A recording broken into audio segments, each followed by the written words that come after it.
Let's continue our discussion of the SN2 pathway.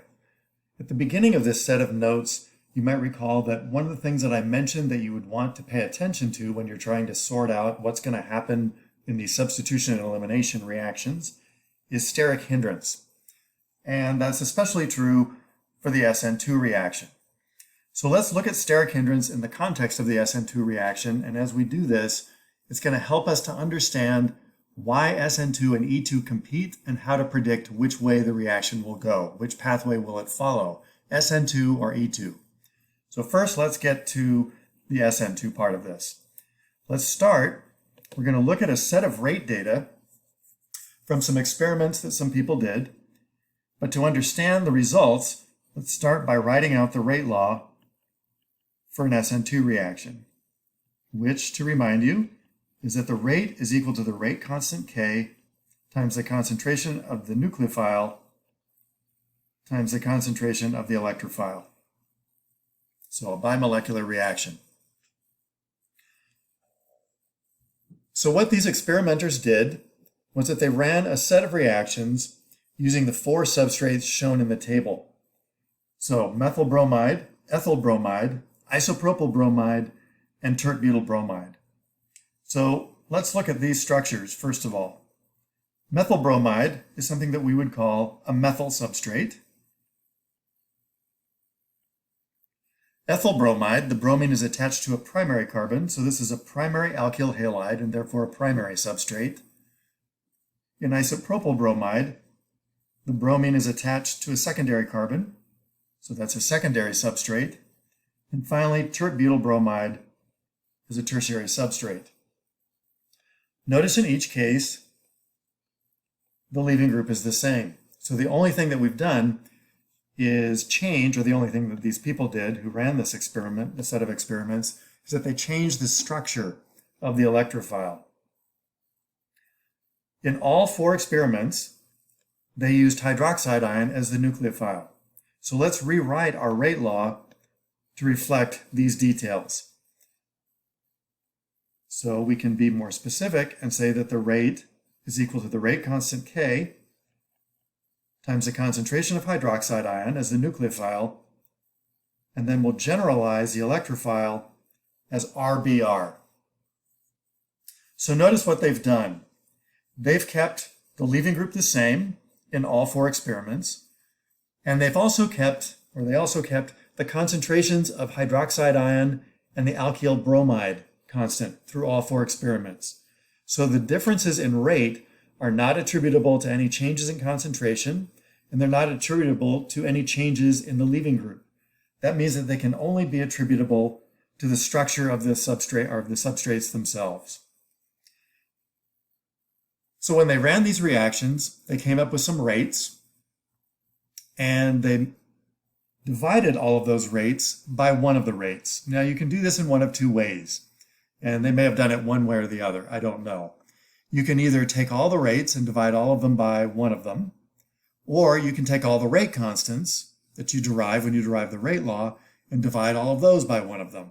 So either way, you're going to get the same result. So whatever they did, what they found was that a methyl substrate reacts 1,000 times faster than, in this example, the secondary substrate in an SN2 reaction.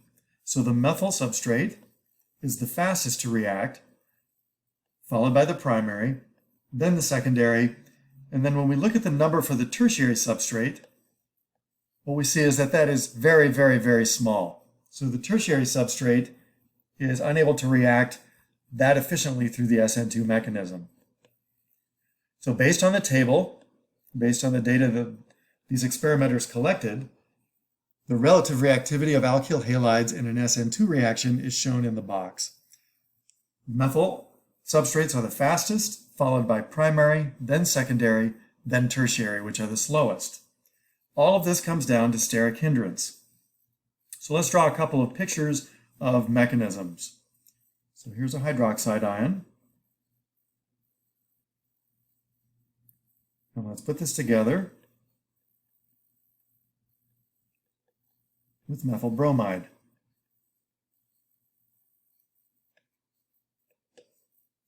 For the nucleophile to attack the carbon, that bears the leaving group, all it has to do is get past those hydrogens, which are pretty small and are not going to present much of an obstacle. So that reaction will work just fine. But if we compare that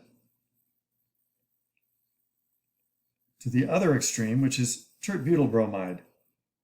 So for this drawing, even though we normally don't like to do this, we're going to draw all of the hydrogens on all of these methyl groups, like so. And then put a hydroxide ion over here. And so remember, in an SN2 reaction, the nucleophile directly attacks the carbon that has the leaving group.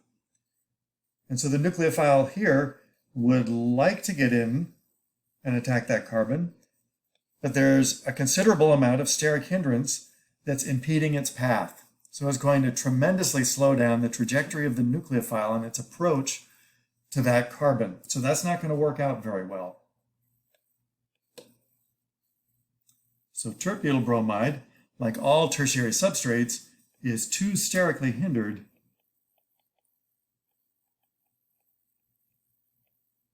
to effectively undergo an SN2 reaction. Now, in this first set of data, we were looking at what was attached to the carbon that had the leaving group attached to it. That's the alpha carbon. These are all alpha carbons.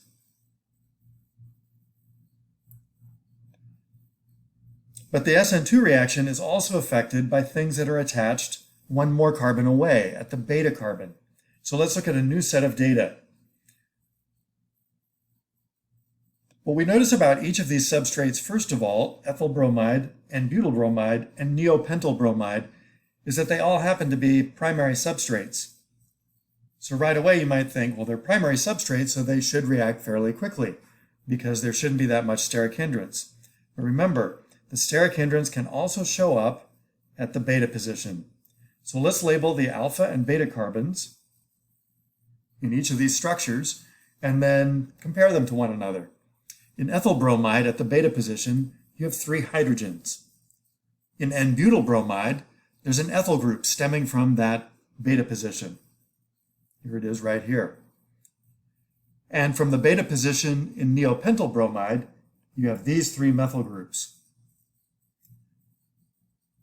So taking the same approach as they did in the previous set of data, the experimenters kept the concentration of the nucleophile, which again was hydroxide. They kept that constant, and they kept the concentrations of the 3 substrates constant, and then ran each of the 3 experiments.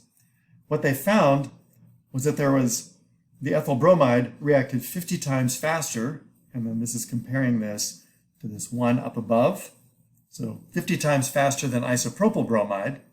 So these numbers track with the numbers up above. And it was also faster than N-butyl bromide. So first of all, notice the difference in these 2 numbers.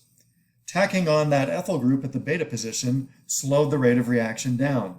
That shows us right away that more steric hindrance, even at the beta position, is going to affect the rate of the SN2 reaction. And then look at this number over here. For the neopentyl bromide, that's a vanishingly small number. That's slower than tert-butyl bromide. So what we can say about neopentyl substrates is that they do not undergo SN2 reactions at all. So a neopentyl group,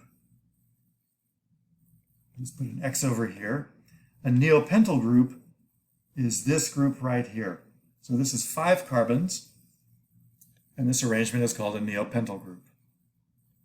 So steric hindrance, either at the alpha or beta positions, has a direct effect on the rate of an SN2 reaction. So that's the take-home from this page. The more hindered a substrate is,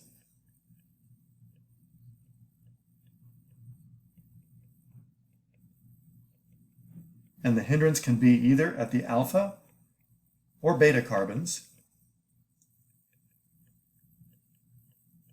the less SN2 pathway is observed.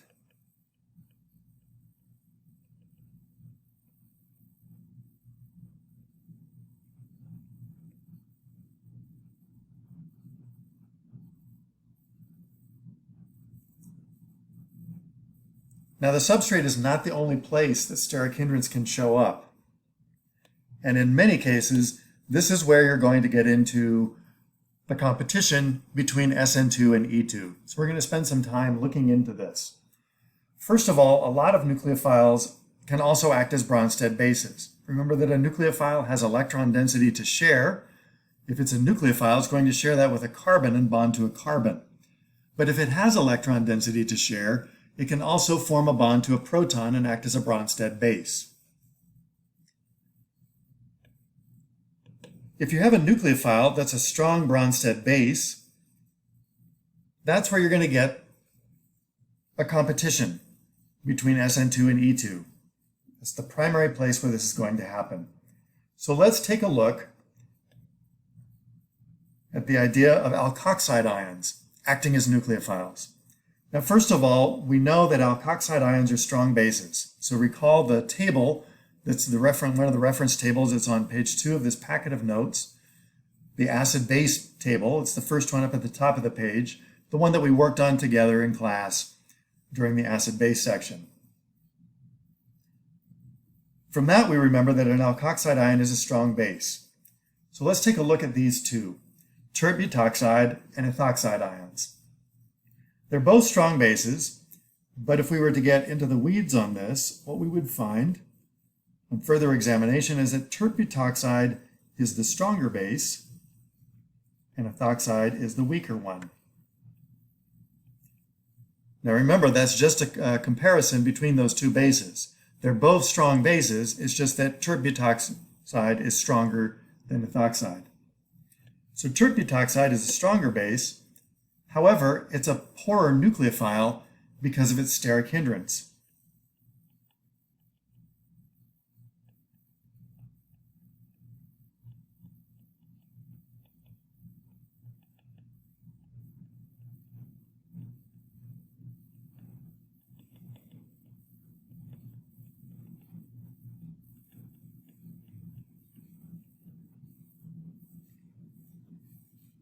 So its steric hindrance prevents it from getting close enough to a substrate to attack a carbon atom. By contrast, ethoxide, even though it's the weaker base, is a stronger nucleophile.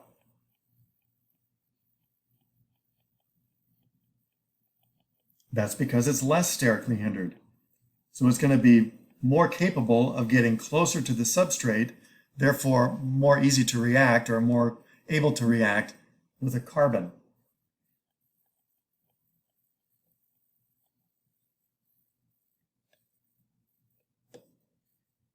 Okay, so what would tert-butoxide do instead? Because of its steric hindrance, like I said, it can't get close enough to the carbon with a leaving group in a substrate to be able to react there. It's going to be faster for it to pluck off a hydrogen, which is going to be more likely to be on the periphery or on the outside of the molecule. So it's more likely to react as a Bronsted base. So a more sterically hindered alkoxide ion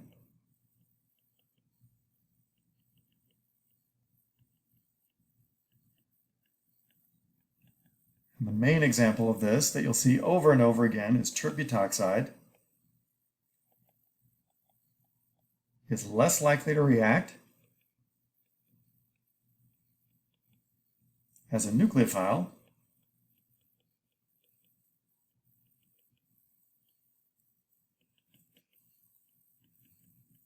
that's because its steric hindrance prevents its close approach to the substrate.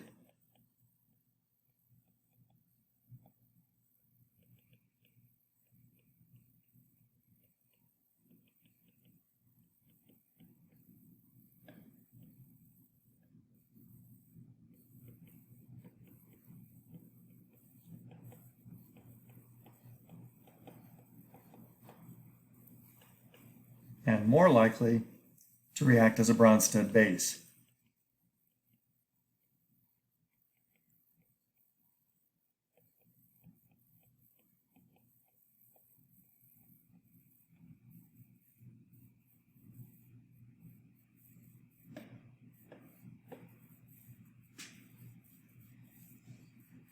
Okay. Now we're going to use alkoxide ions in these reactions. But before we do that, let's take a step aside from substitution and elimination and see how alkoxide ions are formed. We want to do this because we want to know where they come from, for starters, but also because it's going to help you when you see them in reaction conditions to sort things out, as we'll see a little bit later. So let's say that we want to make a methoxide ion. We could do this in one of two ways. In both of the ways, we're going to start with methanol. In the first method, we could combine the methanol with sodium metal. So sodium is a soft, kind of a grayish looking metal. People store it in the lab under mineral oil so it doesn't get oxidized easily. And so you would just take that out, pat it dry with something, Kim wipe or something like this, get the excess oil off, and then weigh out the amount that you need. And then you would just plop that into a container that has your methanol in it. The two are going to react. And at the end of the day, what you're going to have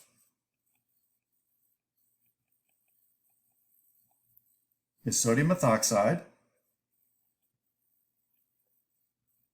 which will be dissolved in the remaining methanol. So you have a solution of sodium methoxide in methanol, a solution of an alkoxide ion in its conjugate acid.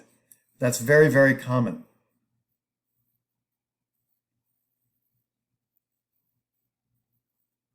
Another method that you could use for this also starts with methanol. But in this case, you're not going to use sodium metal. You're going to use a base. NaH is called sodium hydride.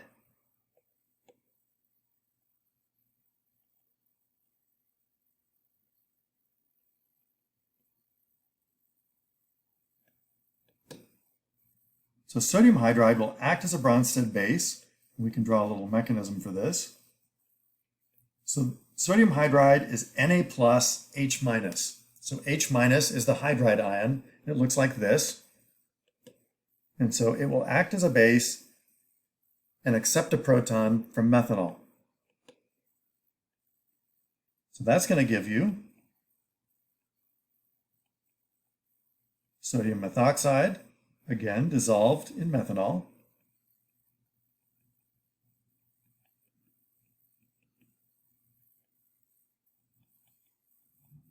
And H2 gas, which is generated when the hydride ion accepts the proton. You get H2.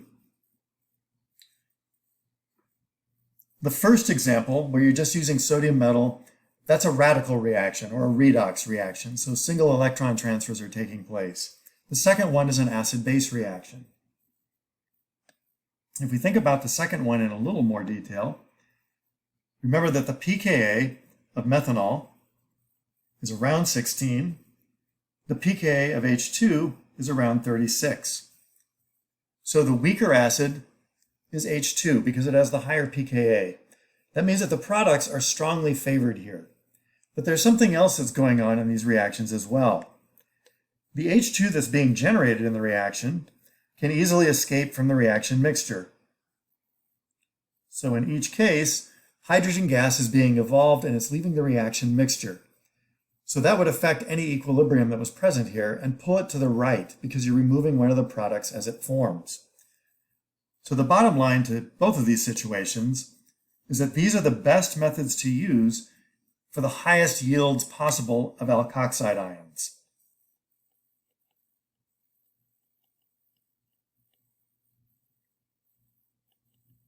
So these would be the best methods to make alkoxide ions in what we would call a quantitative yield.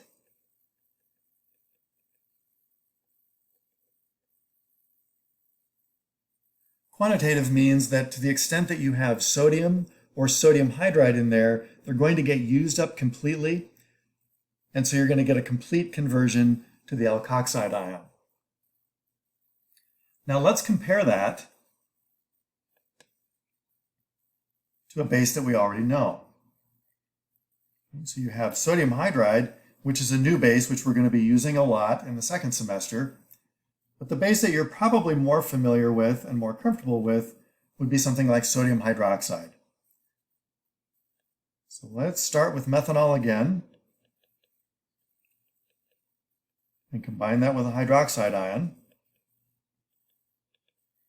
And here's the counter ion.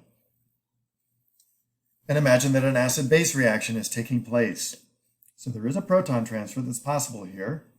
So the hydroxide can accept a proton from methanol.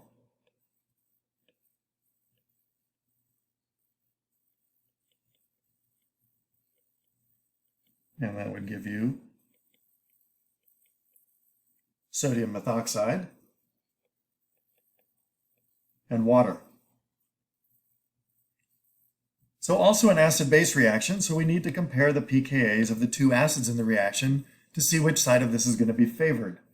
So methanol, again, the pK is around 16. The pK of water is 15.7, so we can ballpark that at 16 as well, which means that the equilibrium constant for this is going to be about 1. Meaning that you have roughly equal amounts of reactants and products when you reach equilibrium.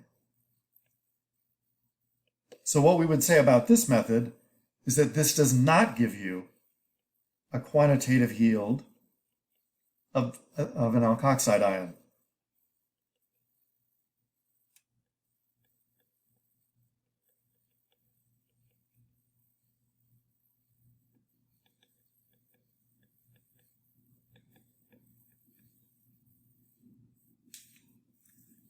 So the point here is that if you want to make the most alkoxide ion possible, you would use one of the first two methods, either sodium metal or sodium hydride.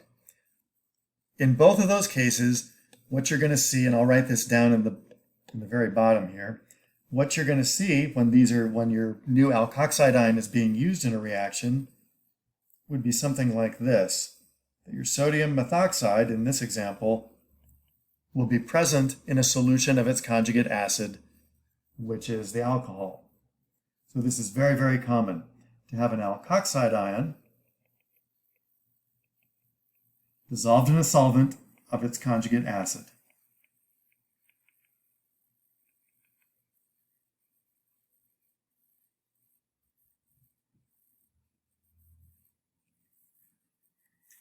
Okay. So continuing with the theme of the alkoxide ion, what we're going to do now is understand the competition between SN2 and E2 reaction pathways. We're going to do that by looking at a reaction that's called the Williamson ether synthesis. So let's first describe what the Williamson ether synthesis is. The Williamson ether synthesis, just like it sounds, is a way of making an ether. And so what this involves is an alkoxide ion as the nucleophile. So we'll say alkoxide nucleophile in combination with an electrophile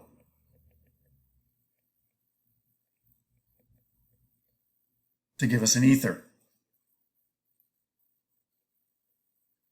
So a general formula for an alkoxide nucleophile would look like this. Here's a simplified version of an electrophile, Lg for leaving group.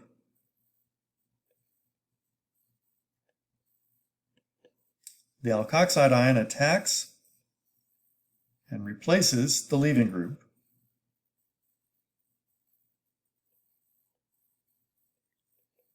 In an SN2 reaction, and that gives you the ether product. Now, because the alkoxide ion is so basic, it's going to be interested in grabbing a proton too. That's what Bronsted bases do. And the more basic something is, the more it wants to grab a proton. So because these are strong bases, that's going to be the thing we have to watch out for when we're trying to do a Williamson ether synthesis. So in this first section, this is just some examples, a couple of examples. Actually, it's the same example written in two different ways of a Williamson ether synthesis. And again, notice here we go with the alkoxide ion present in a solution of its conjugate acid, the alcohol. Okay, so let's look at some data. Now, for all of these, we're going to be looking at percentages of the various products. You do not have to remember those numbers. Those are not numbers to memorize. Rather, what we're trying to do is just to understand how the conditions present in the reaction are going to swing the reaction pathway more towards SN2 or more towards E2. So let's say that we have a substrate that's reasonably unhindered and an alkoxide nucleophile that's also pretty small and unhindered. So that would be something like methoxide ion. In cases like that, the faster pathway is going to be the SN2 pathway. So let's put in the lone pairs and draw some mechanisms for each. We're going to draw a mechanism for the SN2 pathway, and then we're also going to draw a mechanism for the E2 pathway. So remember, in the SN2 pathway, the nucleophile attacks the carbon with the leaving group and pushes out the leaving group, replacing it. In this example, that represents 90% of the product mixture is the SN2 product. But because methoxide is very basic, it can also take a proton, and it would take a proton from the beta carbon. So in an E2 reaction, the base accepts the proton from the beta position. The electrons in the bond between that hydrogen and the carbon it's attached to move over, so now they're a pi bond between the alpha and beta carbons, and the leaving group is pushed out. So that's alpha, and this carbon is beta, and the result is the E2 product, which we only get 10% of. Now, a few moments ago, we noticed that if we increase steric hindrance in the substrate, that's going to suppress the SN2 pathway. If it's an alkoxide nucleophile or a really strongly basic nucleophile that we're using, what it's going to do also is encourage E2 elimination. So let's look at some situations here. So we're sticking with methoxide as a small, unhindered alkoxide ion, but we're going to change up the substrate. We're going to tack on a methyl group at the beta position compared to the one that we started with. So again, because the nucleophile is strongly basic, the two possible pathways are going to be SN2 and E2. So there's the mechanism for the SN2 pathway, a direct attack. We would call it a nucleophilic attack on the carbon bearing the leaving group. And then we can envision a similar thing happening as we saw up above, and that is removal of a beta proton, formation of a pi bond, and expulsion of the leaving group. That gives us the alkene. Okay, now remember what we did. We just changed the substrate a very small amount. We added a methyl group. We attached a methyl group to the beta position, and look at what that did to the numbers. Now it's the E2 reaction that's favored. Okay, so the E2 reaction is favored over the SN2 reaction just by virtue of a small amount of steric hindrance. And you can imagine if we increase the steric hindrance even more, that would push the reaction even further toward the E2 pathway. Now, what if the nucleophile itself is sterically hindered? Well, the classic example of this, if we're looking at strongly basic things, would be tert-butoxide. So let's put in the lone pairs, because if we're going to draw a mechanism and have an arrow that originates at that oxygen, it has to originate at a lone pair. It can't just originate at the O without any lone pairs. So the SN2 pathway involves, as we've seen a few times now, a direct attack by the nucleophile on the carbon with the leaving group, whereas the E2 pathway involves the removal of a beta hydrogen from the substrate. The steric hindrance in the tert-butoxide swings the reaction even farther away from SN2, and you get even more E2.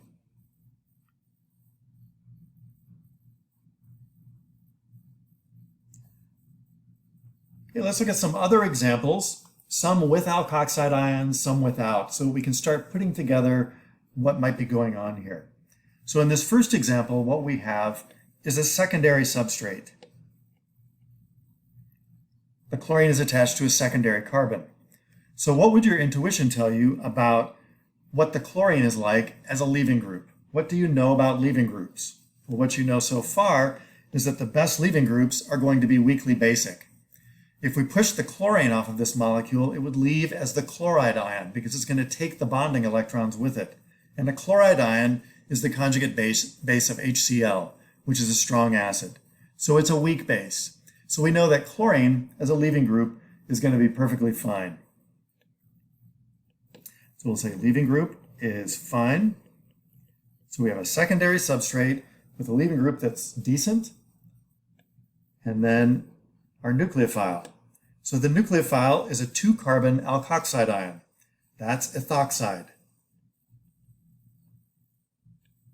Now this is likely to be written like this, NaOET, for sodium ethoxide.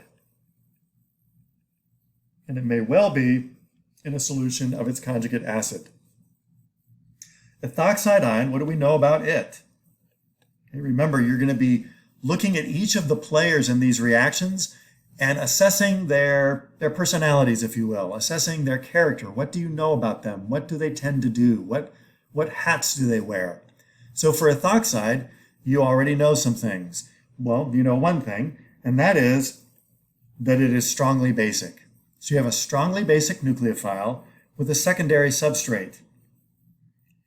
Even though the secondary substrate here doesn't have all that much hindrance, remember that secondary substrates are a bit slower to react in SN2 reactions. So it's going to be faster for this because you have a strongly basic reagent. It's going to be faster for this to go through an E2 pathway. So you get more of the E2 result, which gives you the alkene, and less of the SN2 result, which would be the ether. Now let's switch up our nucleophile. So we'll stay with the same substrate. So that's still going to be a secondary substrate. We've checked out the leaving group, so that's all good. But now let's change the nucleophile, or the reagent, to this one. So this is a carboxylate.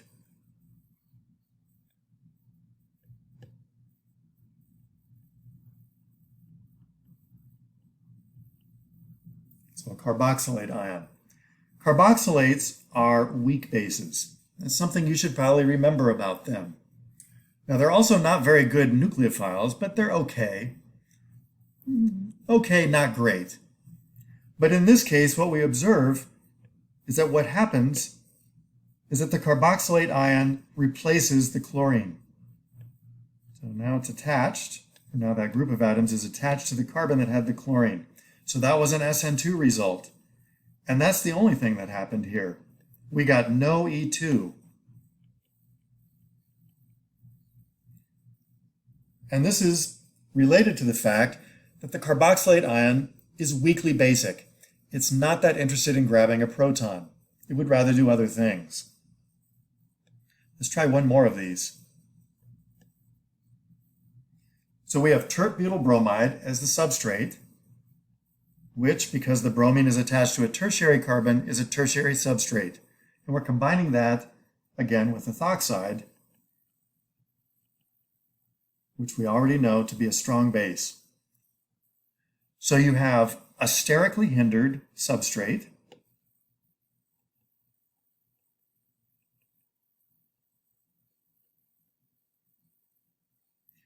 and you have a strongly basic reagent, which has a moderate amount of steric hindrance. It's not the worst hindrance in the world, but it's not as streamlined and small as something like methoxide. So it's a little bit more hindered than methoxide. The result here is 100% E2. So the combination of having a sterically hindered substrate and a strong base pushes the reaction entirely toward E2. All right, let's make some conclusions. Let's summarize what we've seen so far in this last set, or in this last section of material. First of all, SN2 and E2 are competing pathways.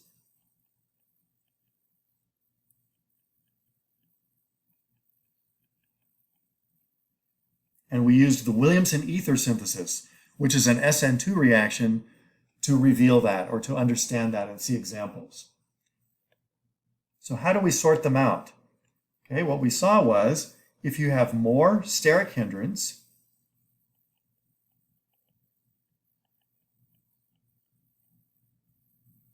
in either the substrate or the reagent,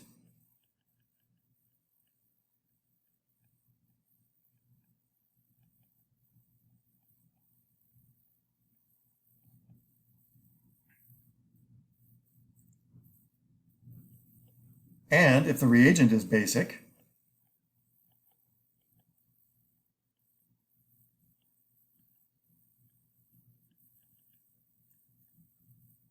you're going to get more E2 than SN2. So if your reagent is basic, steric hindrance is going to swing the reaction very readily toward the E2 pathway.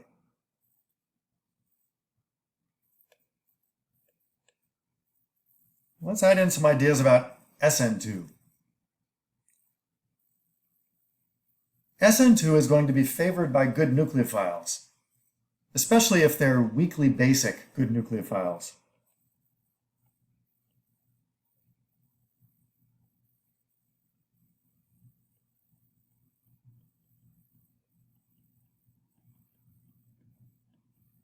So good nucleophiles, particularly if they are weakly basic. So what's an example of something that's a weakly basic good nucleophile? That would be something like the iodide ion or the bromide ion and so on. And you can find other examples on the reference tables, and the reference tables on page 2.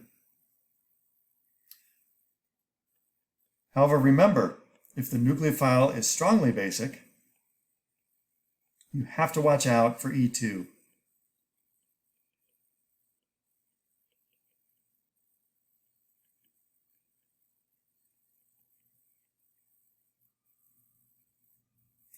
Now, in the middle of this type of thing, where you're learning about pathways that compete with each other, and there's these details that you have to attend to, and which things do you look at, and which things do you not need to look at, it gets confusing. So it's nice to have things that always are reliable, that always do the same thing. And that's what we're going to look at here. Here are two strong sterically hindered bases, and that's exactly how people would describe these. So chemists would refer to these as strong sterically hindered bases. These are always going to act as Bronsted bases. They will never act as nucleophiles. The two, one of them you've seen already, is potassium tert-butoxide. And so here's its structure, and then down below are a couple of abbreviations that you might see associated with it. So when you see these in a reaction, set of reaction conditions, you know what that is. And then the other one is LDA, which we'll be using both this semester and in the second semester. LDA stands for lithium diisopropylamide. And because it's the conjugate base of an amine, which has a pKa of 36, LDA is an extremely strong base. So these will never act as nucleophiles, so we can call them non-nucleophilic bases. So there are bases that can act as nucleophiles and as Bronsted bases. For example, hydroxide ion or methoxide ions. But these two, not so much. Okay, so the final point that I'd like to make is the following. And I'm just going to sneak this in here. We haven't talked much, or really much at all, about SN1 and E1. So one thing that you should think about is that SN1 and E1 don't occur in the presence of a strong base.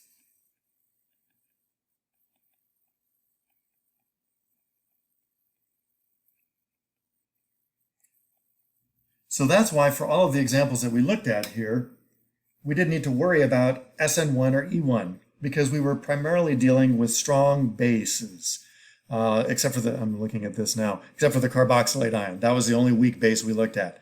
We were dealing with strong bases as our reagents, and so SN1 and E1 were not going to come into play. We'll look more into the details of that a little bit later on.